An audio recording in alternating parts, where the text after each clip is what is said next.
We choose to go to the moon in this decade and do the other things, not because they are easy, but because they are hard.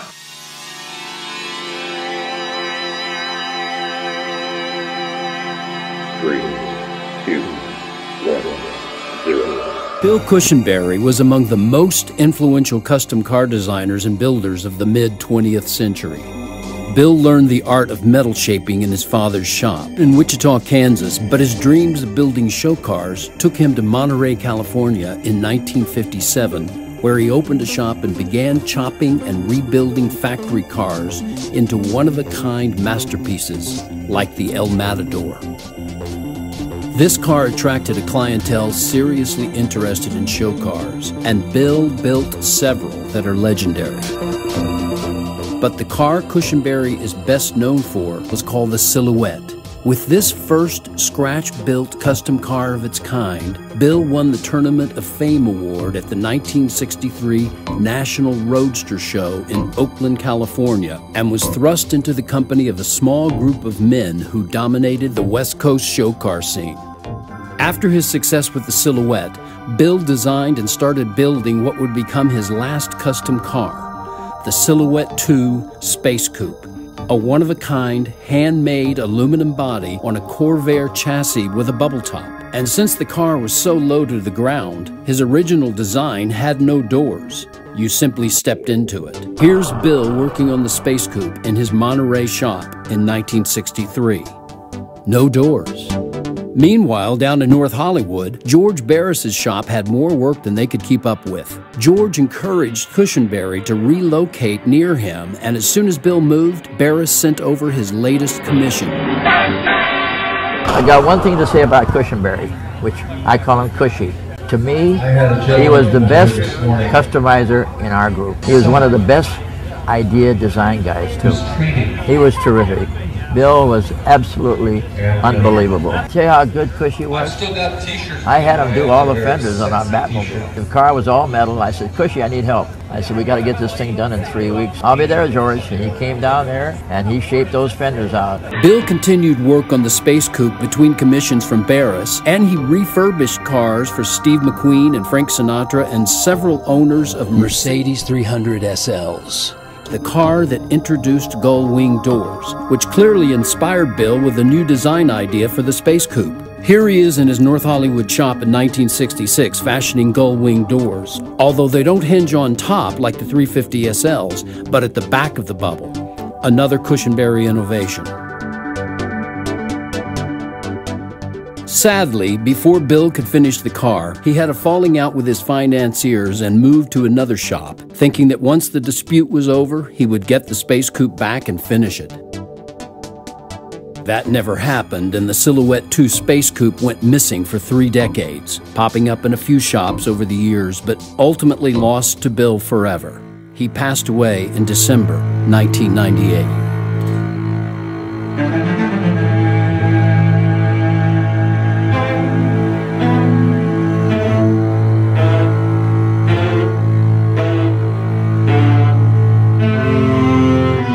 5 months later, in May 1999, Carl Green, another car customizer, found the Space Coupe on a ranch in El Cajon, California, in terrible condition, having sat out in the elements for years.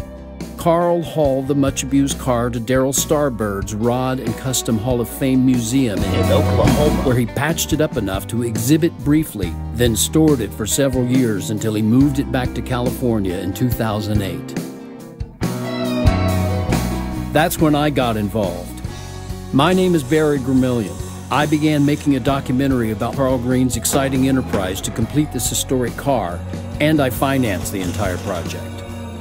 Willie Newman, a renowned aluminum body man from New Zealand, joined the team, and great progress was made until the end of December 2008. Carl's health was failing and Willie left for Germany, so the completion of the Space Coupe was once again put on hold. We put the car into storage in Nebraska with Carl's nephew and my business partner, Roger Green, seen here with Gene Winfield and the Space Coupe. After Carl passed away in 2015, we retrieved the Space Coupe from storage and began the final phase of completing Bill Cushenbery's vision.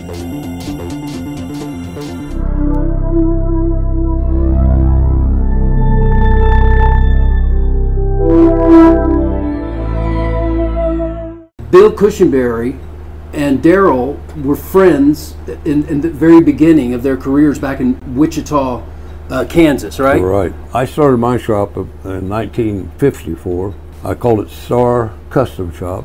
Bill was a friend at that time. He hung around the shop a lot and always talked cars, and we were friends in that relationship.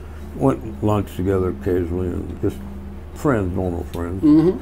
And he got the bright idea of putting in his own shop, and he called it Kansas Custom Shop. And it was about 8 or 10 blocks from my shop, and he even stole a few of my customers. But he only lasted in that shop maybe a year and a half at the longest. And he built a few cars in that time, not many, because cars were, at that era and that time, I had started my shop up.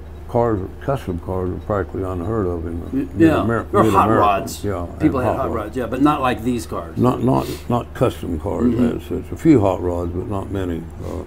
Most of it was all taking place on the West Coast, of course, in California. Barris was already in action. Exactly. Yeah. Winfield was already in. See, when I was in high school, they were already in business. Oh, right. And they were my idols, so to speak, when I was in high school. They were your inspiration. I wanted to grow up to be George Barris. Oh, yeah. You know, and their cars were in the magazines, and you were looking at the magazines. That's where I got it from, the magazines. And Bill, he built a car for himself, a 50 Oldsmobile. It was really well done, and for that period of time, was really a radical car. And when he got to California, he started up his shop there in Monterey, of course. Of course, him being close to me and related business-wise, he kind of spread the rumors that he was working Darrell Starboard to kind of get started. So that's where it started. That's where it all started. Okay. You know? But he never really worked for me on a salary type basis. But Bill's a heck of a craftsman, and he was even then. He was a real good metal man. Bill and I, we were friends long after that. He come here to the museum. We inducted him as one of the original 13 guys. Right. Inducted into it. And he was here every year for it, and was a great supporter. So here we are in Hollister, California, with Don Varner. Don was a friend of Bill Cushenbery and worked with Bill for many years on the Silhouette, the original Silhouette, and the El Matador. In the El Matador, yeah. Why don't you tell us how you guys met and started working together? Well, one day I was at the Salinas drag strip, and this fellow walked up to my pickup, introduced himself as Bill Cushenbery, and said he'd just moved out from Kansas. He wanted to build a 40 Ford coupe, and I think it was a 39 actually he started with. We used to go to a place called the Dog House. We'd sit over there and have coffee and do some sketches. And on napkins. On napkins, yeah. Right. That's really where the car was designed. The El Matador. The El what Matador. Became the El Matador, right? At the time I had a 58 Corvette. And if you look at the Matador, you'll see a lot of 58 Corvette in it. Each one of the fenders had a concave. So that's what started that theme. And then if you notice on the trunk of the El Matador, there's 2 bars that come down. Yeah, what was and that? They roll underneath. Well, that's what was on a 58 Corvette, on the chrome bars on the rear. We picked a lot of styling off of that and married it with the 40 Ford. Chopped it just right, I thought. I always love headrests, so I talked him into those 2 headrests that went in there. He could hammer weld right straight across a cut, say on the top one. We pieced when he pieced those parts back together, and he could hammer weld that and not have any work. And he did it the hard way, the old hard way. And that was the first custom that he had done in that shop, or really anywhere. I mean, that was his first custom car. Right. And that put him on the map. Instantly famous. He was. And then the Silhouette. I mean, he won the big trophy, and they sent it to Europe and all that. And where did the idea come from on the Silhouette? He had started that before I knew about it. The body was scratchable on a Buick chassis. Yes. Interesting. Yeah. With conduit, you know, for the basic frame, and then he put the metal. The super Leggera style. Yeah, right. Like they did in Italy. Yeah, right. So he'd already started the Silhouette, Yeah. and then you guys got Yeah, we got our put our heads heads together together. and we decided that we needed to change the shape, especially on the side. It was a tricky car to build because that was the first plastic bubble he had ever blown, and it's the first one I ever had anything to do with. There were several cars that happened rapidly right after that. The Marquis, was. the Astro, the Dreamrod, A lot the of Limelighter. All those came kind of quickly. Bill's the finest metal man I've ever met, and he didn't have a lot of tools. Yeah, You know, he shaped Simplicity. everything by hand. yeah. Hammers and torches and Yeah. and lead. Yep. That's all we do use is lead because we hated Bondo. Bill seemed to have evolved, especially with the Space Coupe, which, like I said, he started in Monterey. But at first, it had no doors because it was so low to the ground that you just stepped into it. Right. Just recently, we found photographs that had never been seen before of Bill from 1966 of him working on On a gull wing. on the Space Coupe with the gull, and he was just Oh, yeah. developing the gull wings, and that was just before he lost the car. This car will be world famous. Oh yeah.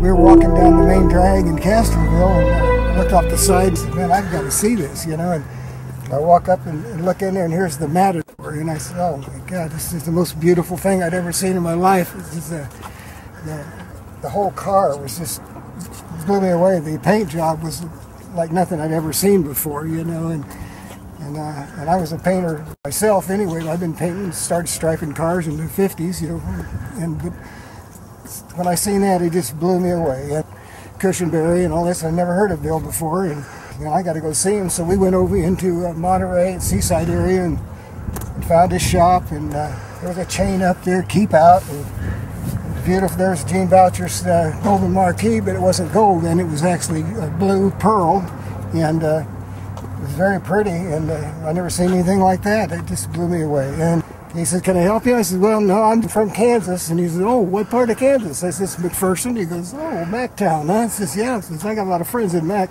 And we had a nice conversation, and I told him how much I loved the Matador and how great it was. And I was just excited over it. It really got me jazzed up about painting, you know, more than I was already. Ended up getting a job with him later on, so everything worked out fine. Through this friend of mine, this George Ross, that I'd worked with at another body shop. He went to work at a place called Lance Incorporated, which was Bill's old shop, that these guys were taking over Bill's business, and Bill was phasing out of that business. And I went in and painted a Mercedes-Benz enamel job, and Bill came in and he really liked the work, and he offered me a job, you know, if I ever need work, you know, and something don't work out here, just to give him a call. And so a few months later, I worked there about 6 months with George Ross. And he was doing the Ford Custom Caravan stuff, and that Bill was supposed to have done, but Bill was out of the picture because he had opened up his new shop in Burbank, and where he was working on the KHJ Surfing Bird. Bill was just, he was really nice to me. He just really, and we just hit it off because we're both from Kansas boys, you know, and so I got to paint Frank Sinatra's car and the Silhouette. I painted it a couple times. We had to get it ready. In 9 weeks, we had to have Sinatra's car done, and we had to have the Silhouette painted, and heading out for St. Louis, Missouri for the big show at the Kiel Auditorium in St. Louis. It had been on the show circuit for quite a while. It'd been set for a few years. He'd had it leased out, and then he got it back and restored again. The first time I had seen this thing, Bill he asked me, he said, have you seen my little aluminum car? I says, no, I haven't yet, but I heard somebody say something about it. It was in the back room, and I didn't want to go and no taller than this, you know. It's just beautiful, and all this aluminum work on it, and then these beautiful elliptical wheel wells that was just done, and all this beautiful gas welding. I was so impressed with all of the metal work and everything, and the bubble top. It's just a very pretty car. This is in North Hollywood, right where Vineland and Lancashire crisscross. Lance Incorporated, these the two fellows from Boston that Bill partnered up with, but the partnership went sour, so that's when Bill left. I'm not really sure of where the car actually started its construction, but I knew it was pretty well on its way when I seen it. I think it just came from Monterey, where this Roden, an artist, R-O-T, yeah, he had done I'd seen a sketch that he had done of the car, and he was from that area, I think. It was a very interesting and exciting time in the United States, and I guess the world, because Kennedy announced that we were going to go to the moon. The Jetsons were on TV, were part of that on TV. The little cars you would zip around on, right. And the bubble tops on the cars. So your car is one of those. I was in Salinas area and was close with Bill from 1962 to 1966. In the beginning, his shop was on Del Monte Boulevard, down from the Naval Postgraduate School in Monterey. That's where the Silhouette was built, the Silhouette 1. And I watched the construction of that car all the way through. I'd become acquainted with Bill at a car show in San Jose when he presented the Matador, which was a 44 that he had chopped and sectioned and done a lot of work on. These were drawn in 1962 or 63, 64. And it started with this Delta with a bubble. And as we talked about it more, the idea of using a Corvair engine, you see, came into play, because then we could have a chassis that was low, and the engine could be mounted at a very, very low position within the chassis, which didn't interfere with developing this pointed nose on the front like we wanted, showing how the bubble top might be done with the wing and the intake for the engine above. Again, bubble cars. And again, these are 50-year-old drawings. This is the evolution of the Silhouette. That's correct. Now you see they're starting to get for the rear shape. But in your car, what we had in mind here was the front.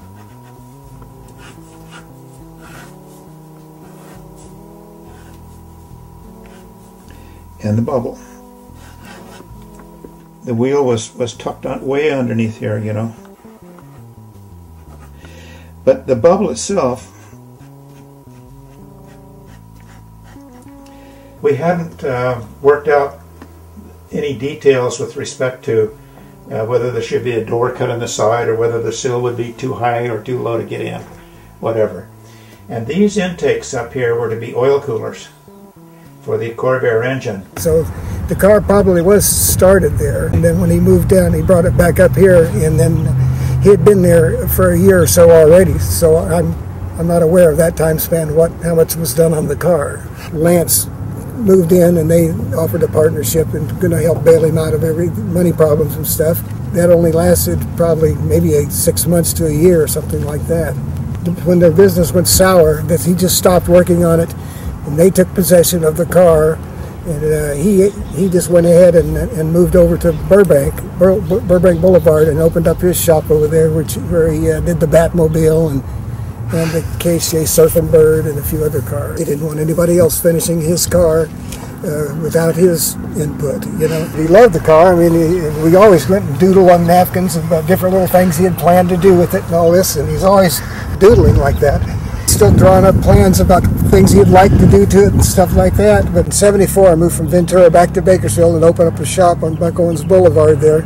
Asked Bill if he wanted to come down and work out of the shop. So we were together a couple of years there, and he kind of gave up on customs completely for a while and just went into strictly just doing Porsches and stuff for a few. We enjoyed everything about it, because to me, every car that he's done was the best.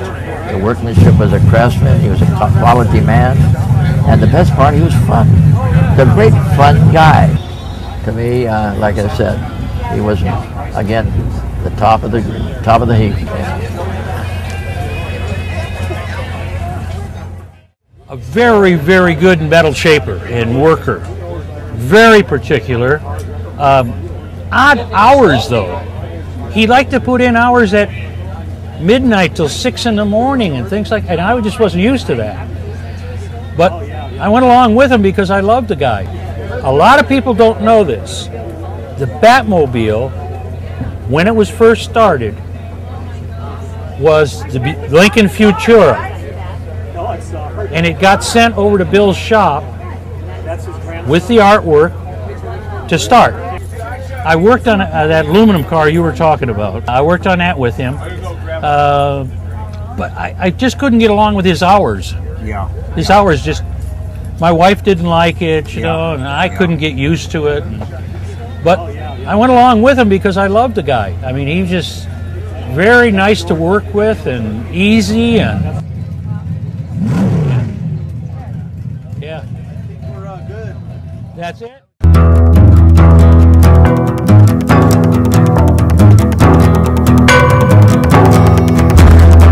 I knew about Bill and I met him a couple of times at shows.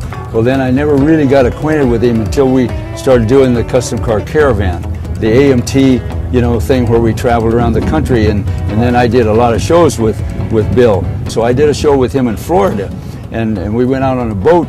We went out and I went water skiing in Florida, and I met Bill and his wife, and that's where we really got acquainted. And after that, we were really good friends.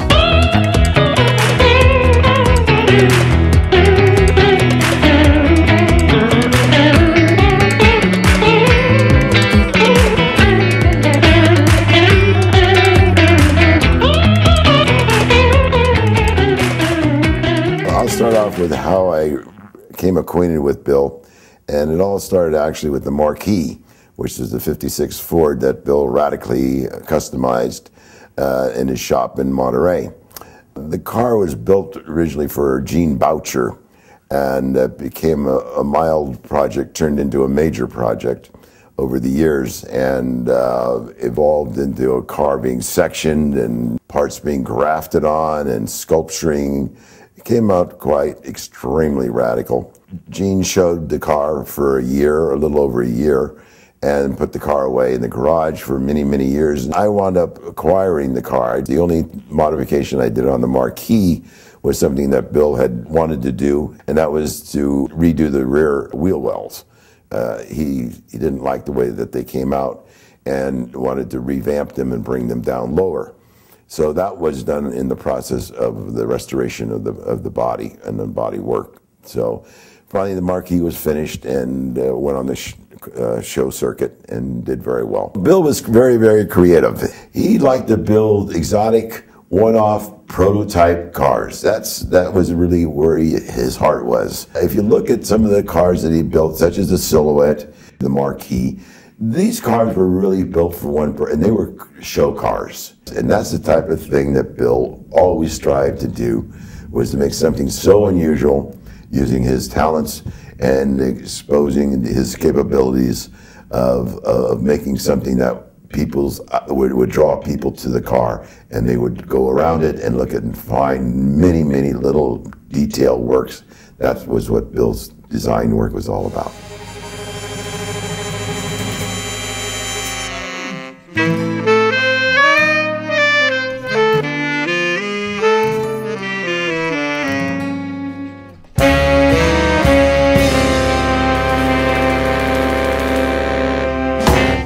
Well, we've come here to Lompoc, California.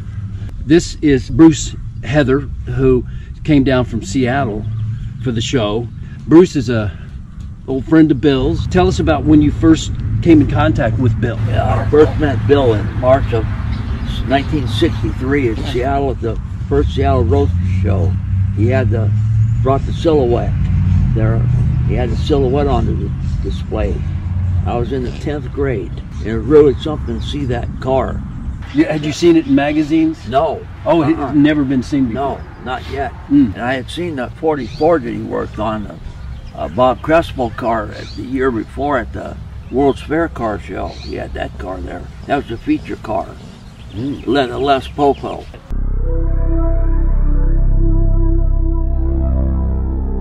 You were telling me about the conversation you had about the Space Coupe. Bud Millard and Bill Cushenbery and myself were sitting at a picnic bench at a table in Paso Robles in 1998, just 6 months before he passed away.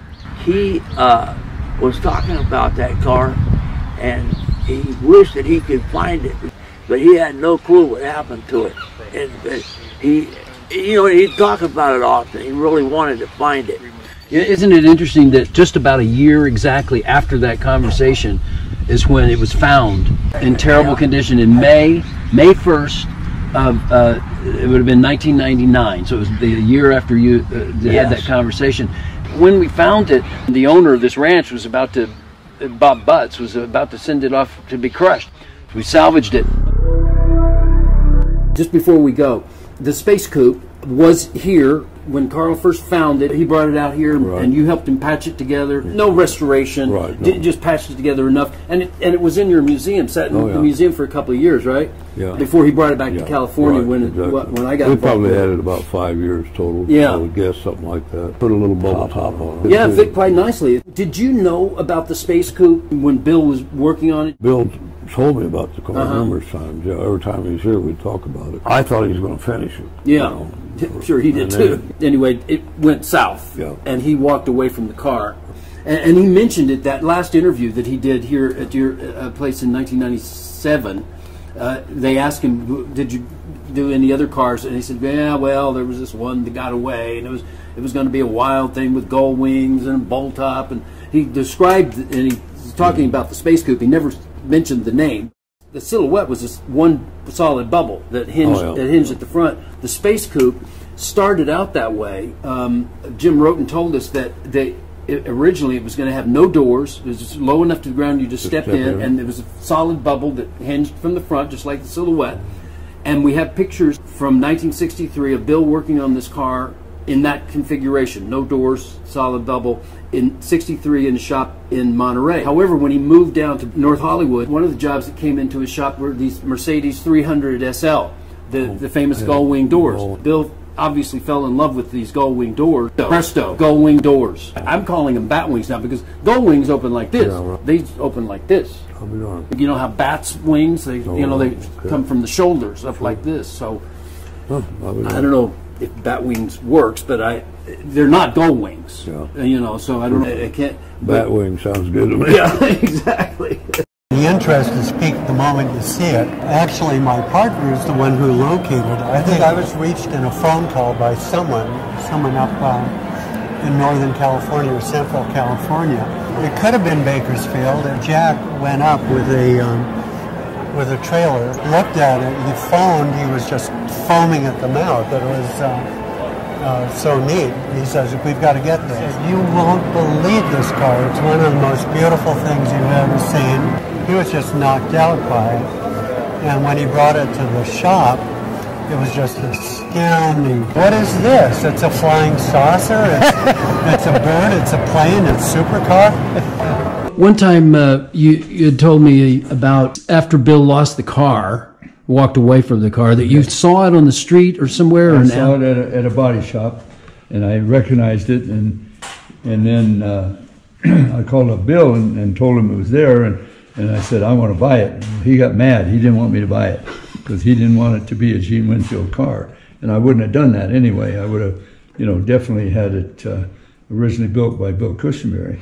Do you remember where it was, what shop it was in? No, it was in North Hollywood, but I don't remember. I was just driving. It wasn't his old shop that he had left. No, it's after he lost it. Right. Yeah, and then I didn't know that it was at Bob Butts' place.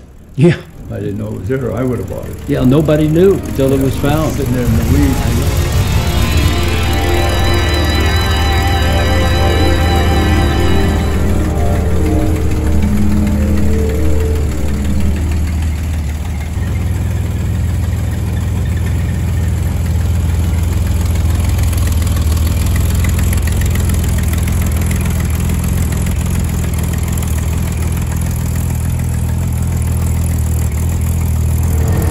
Well, that was fun. It's always good to take the space coupe on a little spin, even if it's just on the driveway. The brakes are a little soft.